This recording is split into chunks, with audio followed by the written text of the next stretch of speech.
నమస్తే. కేంద్ర ప్రభుత్వం ముఖ్యంగా ఆపరేషన్ కగార్ పేరుతో మొదలుపెట్టినటువంటి మావోయిస్టుల ఏరువేత కార్యక్రమంలో భాగంగా తెలంగాణ ఛత్తీస్గఢ్ సరిహద్దు ప్రాంతంలో పెద్ద ఎత్తున ఇప్పటికే పోలీసు బలగాలు మోహరించి కర్రెగుట్టల పైన వాళ్ళందరూ కూడా తిష్ట వేసి మావోయిస్టుల ఏరువేతే లక్ష్యంగా వాళ్ళందరూ కూడా ప్రయత్నం చేస్తూ ఉన్నారు. ముఖ్యంగా ఏదైతే కర్రెగుట్టల్లో ఉన్నటువంటి హిడ్మా సంబంధించినటువంటి సైన్యం కావచ్చు, పెద్ద ఎత్తున మావోయిస్టులు ఆ ప్రాంతంలో ఆ గుట్టల ప్రాంతంలోనే తలదాచుకున్నట్టుగా ఇప్పటికే ఛత్తీస్గఢ్ పోలీసులు కానీ సిఆర్పిఎఫ్ సంబంధించినటువంటి బలగాలు గుర్తించడం జరిగింది. అదే సందర్భంలో హెలికాప్టర్లతోటి డ్రోన్లతోటి మావోయిస్టుల కదలికల పైన ప్రత్యేకంగా దృష్టి సారించి నలుమూలల నుంచి గుట్టలకు ఉన్నటువంటి నలుమూలల నుంచి మరి పెద్ద ఎత్తున ఆపరేషన్ని మొదలు పెట్టడం జరిగింది. దీంట్లో ఈ సంబంధించినటువంటి ఆపరేషన్లో మరి నిన్ననే హిడ్మా సంబంధించినటువంటి టీంలో పనిచేసేటువంటి ముగ్గురు మావోయిస్టులని పోలీసులు కానీ సిఆర్పిఎఫ్ పోలీసులు సైతం కూడా మట్టుపెట్టినటువంటి సందర్భం కనబడతా ఉంది. ఒక పక్కన మావోయిస్టులు రాజీ కుదుర్చుకోవాలి, మావోయిస్టులు లొంగిపోవాలని చెప్పేసి ఒక పక్కన చెప్తా ఉంటే కేంద్ర ప్రభుత్వం మరో పక్కన చర్చలు జరపాలని చెప్పేసి మావోయిస్టులు పట్టుబడతా ఉన్నారు. మరి వచ్చే సంవత్సరం మార్చిలోగా మావోయిస్టులు లేనటువంటి దేశాన్ని చూస్తారని చెప్పేసి కేంద్ర హోంశాఖ మంత్రి అయినటువంటి అమిత్ షా ఒక డెడ్ లైన్ కూడా పెట్టడం జరిగింది. మావోయిస్టులు ఎవరైతే అడవి ప్రాంతంలో ఉన్నారో వాళ్ళందరూ కూడా లొంగిపోవాలి, ప్రజాక్షేత్రంలో కలవాలి అని చెప్పేసి ఇప్పటికే ఆదేశాలు జారీ చేయడం జరిగింది.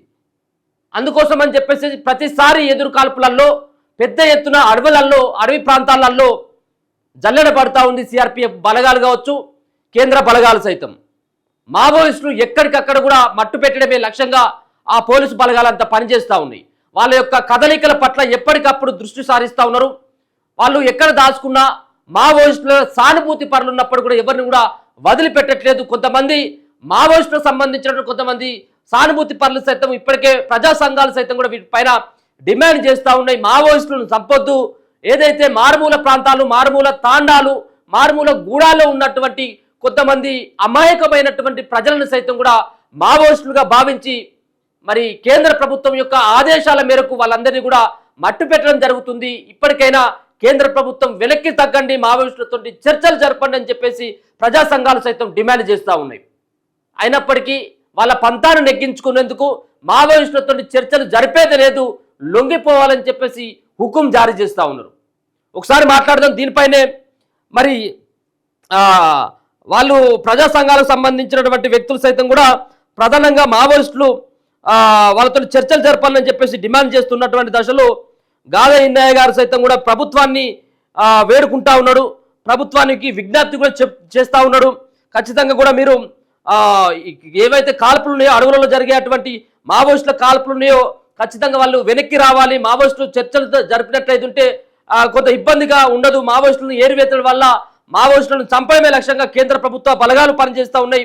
కాబట్టి ఇప్పటికైనా మావోయిస్టులను ఏరువేత కాకుండా మావోయిస్టులతోటి చర్చలు జరపండి అని చెప్పేసి చాలా మంది ఆ ప్రజా సంఘాల నేతలంతా కూడా ప్రభుత్వానికి విన్నవించుకుంటారన్నారు. ముఖ్యంగా ఛత్తీస్గఢ్ సంబంధించినటువంటి పోలీసులు కావచ్చు, మరో పక్కన ఇక్కడ ఉన్నటువంటి ఇక్కడ తెలంగాణకు సంబంధించినటువంటి పోలీసుల యొక్క ప్రమేయం ఏది లేదని చెప్పేసి నిన్న తెలంగాణకు సంబంధించినటువంటి పోలీస్ హైయర్ ఆఫీసర్స్ సైతం కూడా మాకు ఎటువంటి సంబంధం లేదు, ఈ ఆపరేషన్లో సిఆర్పిఎఫ్ పోలీసులు పాల్గొంటా ఉన్నారు, ఛత్తీస్గఢ్కు సంబంధించినటువంటి పోలీసులు మాత్రమే పాల్గొంటా ఉన్నారు, తెలంగాణ పోలీసులకు ఈ ఆపరేషన్లో ఎవరు కూడా పాల్గొనట్లేదు అని చెప్పేసి నిన్న వాళ్ళు క్లారిటీ ఇవ్వడం జరిగింది.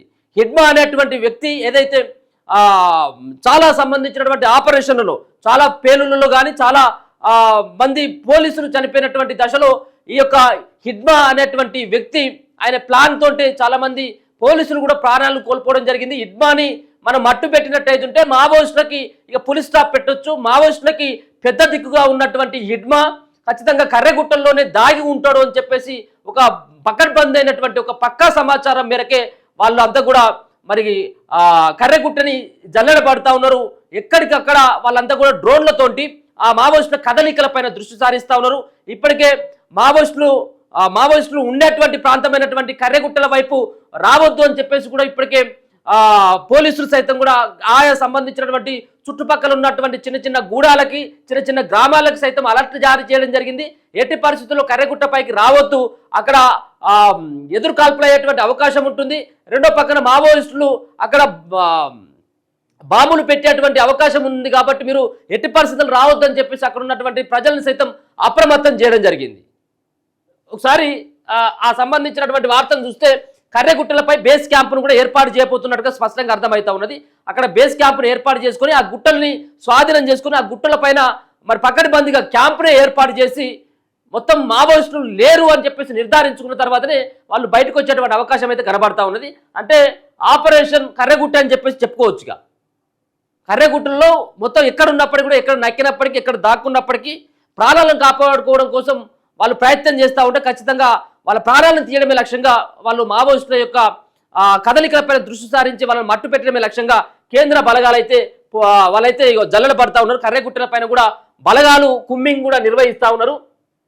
కర్రెగుట్టలపై బేస్ క్యాంపు గుట్టలను ఆధీనంలో తెచ్చుకోవడమే లక్ష్యంగా కదులుతున్న కేంద్ర బలగాలు 3 రోజులుగా కొనసాగుతున్న కాల్పులు హిడ్మా దళానికి చెందినటువంటి 3 మావోయిస్టులు ఎన్కౌంటర్ చేయడం జరిగింది. రాష్ట్ర సరిహద్దుల్లోని కర్రెగుట్టలపై పోలీస్ క్యాంపు ఏర్పాటు చేసే దిశగా కేంద్ర బలగాలు ముందుకు సాగుతున్నాయి. ఆపరేషన్ కగార్లో భాగంగా తెలంగాణ ఛత్తీస్గఢ్ రాష్ట్రాల సరిహద్దుల్లో ఉన్న ఈ గుట్టలను పూర్తిగా తమ కంట్రోల్లోకి తెచ్చుకోవడమే సిఆర్పిఎఫ్ దళాలు లక్ష్యంగా పెట్టుకున్నాయి. అంతర్రాష్ట్ర సరిహద్దు అటవీ ప్రాంతంలో మావోయిస్టులు ఉన్నారన్న సమాచారం మేరకు DRG, STF, cobra, Bastar fighters, CRPF teams సంయుక్తంగా 3 రోజుల కింద ఆపరేషన్ మొదలు పెట్టాయి. మావోయిస్టు పార్టీ కీలక నేత హిడ్మా దళానికి చెందిన 3 మావోయిస్టులు ఎన్కౌంటర్లో చనిపోయినట్లు బస్తర్ ఐజీ సుందర్ రాజ్ గురువారం ఆయన ప్రకటించండు. గుట్టలపై పోలీసుల ఆపరేషన్ ఇంకా కూడా కొనసాగుతుందని కూడా చెప్పడం జరిగింది. దండకారణ్యం నుంచి కర్రెగుట్టల వైపు కేంద్ర ప్రభుత్వ ఆదేశాల మేరకు మావోయిస్టు పార్టీని పూర్తిగా తుడిచిపెట్టడమే లక్ష్యంగా సిఆర్పిఎఫ్ బలగాలు ఆపరేషన్ మొదలుపెట్టాయి. ఛత్తీస్గఢ్ రాష్ట్రంలోని అబుజ్మాడ్ పరిధిలోని ఆదివాసీ గూడాలకు రోడ్డు వేసుకుంటూ ఆపరేషన్ స్టార్ట్ చేసి సిఆర్పిఎఫ్ బలగాలు ప్రస్తుతం కర్రెగుట్టల వద్దకు చేరుకున్నాయి. సిఆర్పిఎఫ్ బలగాలు అబుజ్మాడ్ను స్వాధీనం చేసుకోవడంతో మావోయిస్టులు కర్రెగుట్టలను సేఫ్టీ ప్లేస్ గా భావించి భారీ మొత్తంలో ఆయుధాలు తీసుకొని అక్కడికి వచ్చి ఉంటారని తెలుస్తుంది. మావోయిస్టు పార్టీ కీలక నేతలు మడవి హిడ్మా దేవాదళాలు ఈ గుట్టపై డెన్ ఏర్పాటు చేసుకున్నట్లు సమాచారం అందుకున్న కేంద్ర బలగాలు స్పెషల్ ఆపరేషన్ కు శ్రీకారం చుట్టాయి. ఇందులో భాగంగా 3 వైపుల నుంచి గుట్టను చుట్టుముట్టాయి. వీరికి సహకారం హెలికాప్టర్లు, డ్రోన్లు కూడా పనిచేస్తున్నాయి. పోలీస్ ఆపరేషన్ నేపథ్యంలో తెలంగాణ రాష్ట్రానికి చెందిన ఫారెస్ట్ ఆఫీసర్లు, సిబ్బంది, గిరిజన ప్రజలను సైతం కర్రెగుట్టల వైపు రావద్దంటూ సిఆర్పిఎఫ్ ఆదేశాలు జారీ చేసింది. మరోవైపు ఉన్నతాధికారుల నుంచి ఆదేశాలు వచ్చే వరకు తాము ఎంటర్ అయ్యే పరిస్థితి లేదని లోకల్ పోలీసులు చెప్తున్నారు. లోకల్ పోలీసులు సైతం కూడా చెప్తా ఉన్నారు. ఉన్నతాధికారుల నుంచి ఆదేశాలు వచ్చే వరకు తాము ఎంటర్ కామని చెప్పేసి లోకల్ పోలీసులు చెప్తా ఉంటే మొత్తానికైతే మాత్రం దీంట్లో మడవి హిడ్మాతో పాటు దేవదళాలు ఈ గుట్ట పైన కూడా డేన్ ఏర్పాటు చేసుకోవడం జరిగింది. ఇదే కర్రెగుట్టలే సేఫ్టీ ప్లేస్ గా మావోయిస్టులు భావిస్తూ ఉన్నారు. ఈ కర్రెగుట్టలను కనుక జల్లెడ పట్టినట్టు ఉంటే చాలా మంది ఎవరైతే పేరున్నటువంటి మావోయిస్టుల్లో పెద్ద పెద్ద సంబంధించినటువంటి హోదాలో ఉన్నటువంటి ఆ మావోయిస్టులకి పెద్ద దిక్కుగా ఉన్నటువంటి వాళ్ళందరినీ ఏరివేసేటువంటి ప్రక్రియ మొదలుపెట్టింది. దాంట్లో ఖచ్చితంగా ఈ గుట్టల పైన వాళ్ళు మకాం ఏర్పాటు చేసుకోవడం జరిగింది. దీంట్లోనే వాళ్ళ యొక్క తలదాచుకుంటున్నారు. ఇదే సేఫ్టీ ప్లేస్ గా మావోయిస్టులు భావిస్తున్నారు. కాబట్టి ఎట్టి పరిస్థితుల్లో ఈ కర్రెగుట్టల నుంచి చుట్టుపక్కల 4 దిశలుగా వాళ్ళని మనం చుట్టుముట్టి ఎక్కడికక్కడ వాళ్ళని అదుపులోకి తీసుకొని వాళ్ళను కాల్చి పడేసినట్టయితుంటేనే ఇక్కడ మావోయిస్టులు ఉండకుండా చేయొచ్చు, అనుకున్నటువంటి లక్ష్యాన్ని కూడా చేరొచ్చు అని చెప్పేసి మావోయిస్ట్ ఏదైతే పోలీసులు కానీ సిఆర్పిఎఫ్ బలగాలు కానీ భావించడం జరుగుతూ ఉన్నది. మరో పక్కన దీంట్లో హిడ్మా ఉన్నాడు. హిడ్మాని ఎట్టి పరిస్థితుల్లో పట్టుకోవాలని చెప్పేసి ప్రయత్నిస్తున్నట్టుగా అర్థమవుతా ఉన్నది. ఇక మరో పక్కన హిడ్మా దళానికి చెందినటువంటి 3 కూడా ఈ ఎన్కౌంటర్లు కూడా చనిపోవడం జరిగింది. ముఖ్యంగా దీంట్లో చూసుకున్నట్లయితే హెలికాప్టర్లు, డ్రోన్లు కూడా పోలీసులకి అదనంగా వాళ్ళు సహాయపడతా ఉన్నారు. డ్రోన్లతోటి అంటే పైనుంచి ఆ డ్రోన్లతో ఆపరేట్ చేసుకుంటూ మరో పక్కన మావోయిస్టుల యొక్క కదలికల పైన ప్రత్యేకమైనటువంటి దృష్టి సారిస్తున్నట్టుగా మనకైతే స్పష్టంగా అర్థమవుతా ఉన్నది. ఎట్టి పరిస్థితుల్లో వదిలేదే లేదన్నట్టుగా ఇప్పుడున్నటువంటి ఏదైతే కేంద్ర బలగాలు అయితే ప్రయత్నం చేస్తూ ఉన్నాయి. మావోయిస్టు షెల్టర్ జోన్గా కర్రెగుట్టలు, ములుగు జిల్లా వాజేడ్ మండలం టేకులగూడెం గ్రామం నుంచి భద్రాద్రి జిల్లా చెర్ల మండలం వరకు వాజేడ్ మండలం ఉసురు నుంచి ఛత్తీస్గఢ్ రాష్ట్రం వైపు 80 కిలోమీటర్ల పొడవు, 40 కిలోమీటర్ల వెడల్పుతో సుమారు 3000కు పైగా చదరపు కిలోమీటర్ల విస్తీర్ణంతో కర్రెగుట్టలు ఉన్నాయి. ఇక్కడ భారీ వృక్షాలు, పెద్ద బండరాళ్లతో పాటు సహజ సిద్ధమైన గుహలు ఉంటాయి. గుట్టల కింద బంకర్లు, సొరంగ మార్గాలు ఉన్నాయి. ఒక్కో బంకర్ చాలా విశాలంగా ఉంటుందని, ఈ ప్రాంతంలో సెలయేళ్లు కూడా ప్రవహిస్తూ ఉంటాయని, నీటి ఊటలు వచ్చే చెట్లు కూడా ఇక్కడ ఉన్నాయని స్థానికులు చెబుతున్నారు. ఈ గుట్టల్లో నిటారుగా ఉన్న రాళ్ల మీద నడక కష్టం. అందుకే మావోయిస్టులు ఈ గుట్టలను షెల్టర్ జోన్ గా ఉపయోగిస్తూ వస్తున్నారు. మావోయిస్టు ప్రాబల్యం ఎక్కువ ఉన్న అబుజ్గఢ్ ఏరియాలో పోలీసులు కుంబింగ్ జరిగితే వెంటనే మావోయిస్టు దళాలు తమకు పట్టున్న కర్రెగుట్టల వైపు వస్తుంటారు. అసలు మొత్తానికైతే దర్దాపుగా 80 కిలోమీటర్ల పొడవు, 40 కిలోమీటర్ల వెడల్పుతో సుమారు 3000 చదరపు కిలోమీటర్లు ఉన్నటువంటి ఈ కర్రెగుట్టలు చాలా ఇది మావోయిస్టులకు సేఫ్ ప్లేస్ గా చెప్తా ఉన్నారు. అంతేకాకుండా దీంట్లో సొరంగ మార్గాలు ఉన్నాయి, పెద్ద పెద్ద బంకర్లు కూడా ఉన్నాయి. ఈ బంకర్లలో తలదాచుకుంటా ఉన్నారు. మావోయిస్టులను మట్టు పెట్టడం మరి ఇప్పుడు కేంద్ర బలగాలైనటువంటి పోలీసులకు కూడా సాధ్యం పడకపోవచ్చు. ఎందుకంటే వాళ్ళు అక్కడ కాల్పులు అంత సులువు ఏం కాదు. అందుకని చెప్పేసి అక్కడ మావోయిస్టులు సేఫ్ ప్లేస్ గా భావించి ఒకవేళ ఎక్కడైనా కానీ కాల్పులు జరిగితే వాళ్ళు నేరుగా కర్రెగుట్టల వైపు వస్తారట. ఎందుకు కర్రెగుట్టల వైపు వస్తారంటే అక్కడ పెద్ద పెద్ద రాళ్ళు, అలాగే సొరంగ మార్గాలు, బంకర్లు కూడా ఉంటాయి కాబట్టి తలదోచుకోవడానికి ఈజీగా ఉంటుందని వాళ్ళు అక్కడికి వస్తారని చెప్పేసి కేంద్ర బలగాలు అయితే గ్రహించి ఇక పూర్తి స్థాయిలో కర్రెగుట్టను కనుక మనం అదుపులోకి తీసుకొని ఆధీనంలోకి తీసుకున్నట్టయితే అసలైనటువంటి వాళ్ళు దొరుకుతారన్నటువంటిది పోలీసుల యొక్క భావన. ఇక ఇడ్మా దళానికి చెందినటువంటి ముగ్గురు కూడా నిన్న ఎన్కౌంటర్లో వాళ్ళు చనిపోవడం జరిగింది. కర్రెగుట్టల్లో జరిగిన ఈ పోలీసు ఎన్కౌంటర్లో ఇడ్మా దళానికి చెందిన ముగ్గురు మావోయిస్టులు చనిపోయారని బస్తర్ ఐజీ సుందర్రాజ్ గురువారం ప్రకటించిండు. ఎన్కౌంటర్లో చాలా మంది గాయపడే అవకాశం ఉందని, ఇడ్మా నేతృత్వం వహించే బెటాలియన్ నంబర్ 1కి చెందిన మావోయిస్టుకు వ్యతిరేకంగా క్రాస్ బోర్డర్ ఆపరేషన్ జరుగుతుందన్నారు. ఎన్కౌంటర్ జరిగిన స్థలం నుంచి భారీగా ఆయుధాలు, పేలుడు పదార్థాలు, మావోయిస్టుల సామాగ్రిని స్వాధీనం చేసుకున్నామన్నారు. ఎన్కౌంటర్లో ముగ్గురు మహిళా మావోయిస్టుల డెడ్ బాడీలతో పాటు ఆయుధాలు దొరికాయని, చనిపోయిన వారు PLGA బెటాలియన్ 1 చెందినవారని, అంటే బెటాలియన్ 1 అంటే ఇడ్మాకు సంబంధించినటువంటి టీంలో ఉన్నటువంటి ముగ్గురు మహిళలు కూడా నిన్న చనిపోవడం జరిగింది. అది ఒక పక్కన వాళ్ళు ఐజీ సైతం కూడా దీనిపైన ధృవీకరించడం జరిగింది. ఇంకా కూంబింగ్ ఇంకా నడుస్తూనే ఉందని చెప్పేసి కూడా ఆయన చెప్తే ఇక రాష్ట్ర పోలీసుల ప్రమేయం లేదని చెప్పేసి తెలంగాణ పోలీసులు, తెలంగాణ సంబంధించినటువంటి ఐజీ చంద్రశేఖర్ రెడ్డి కూడా నిన్న ఒక క్లారిటీ ఇవ్వడం జరిగింది. ఆపరేషన్లో పాల్గొంటున్నది ఛత్తీస్గఢ్ సిఆర్పిఎఫ్ బలగాలే.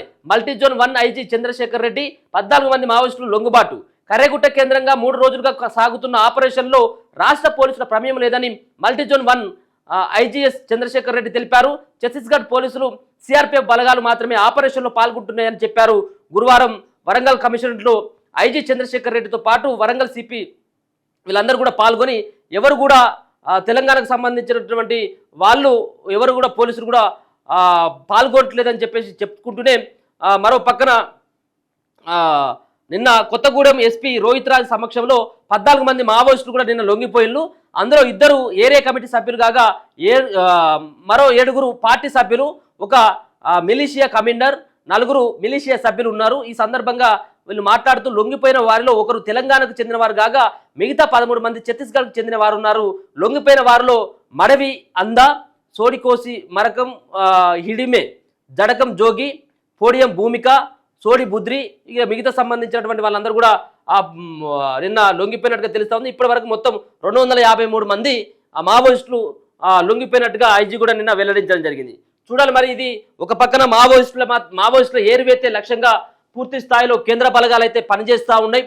మరి కర్రెగుట్టలని ఎట్టి పరిస్థితుల్లో కూడా వదిలేది లేదు. కర్రెగుట్టలో ఉన్నటువంటి తలదాచుకున్నటువంటి మావోయిస్టుల ఏరివేతే లక్ష్యంగా అది ఒక టార్గెట్గా పెట్టుకుని వాళ్ళ యొక్క ఆపరేషన్ అయితే కొనసాగిస్తూ ఉన్నారు. చూడాలి మరి మావోయిస్టులు అగ్రనేత అయినటువంటి ఇడ్మా మరి ఈ యొక్క వీళ్ళు అనుకుంటున్నటువంటి కర్రెగుట్టల్లోనే తలదాచుకున్నాడా, ఇంకెక్కడికైనా కర్రెగుట్టల్లో జల్లెడ పడుతున్నటువంటి దశలో ఆయన ఇంకెక్కడికైనా పారిపోయింది అనేది కూడా మనకు ఇంకా తెలియనటువంటి పరిస్థితి. ఇంకా దాన్ని ఎట్టి పరిస్థితుల్లో మార్చి చివరి వరకు, మార్చి నెల వచ్చే సంవత్సరం మార్చి చివరి వరకు మాత్రం ఒక పక్కన దేశంలోనే మావోయిస్టులు లేనటువంటి దేశంగా తీర్చిదిద్దామని చెప్పేసి అమిత్ షా ఇప్పటికే చెప్పడం, అదే సందర్భంలో ఒక పక్కన కేంద్ర బలగాలు సైతం కూడా ఇటువంటి మావోయిస్టులు ఉండేటువంటి ఏరియాలని పైన ప్రత్యేకమైనటువంటి దృష్టి సారించి మావోయిస్టులని పూర్తి స్థాయిలో ఏరివేస్తున్నటువంటి సందర్భం అయితే కనపడతా ఉన్నది.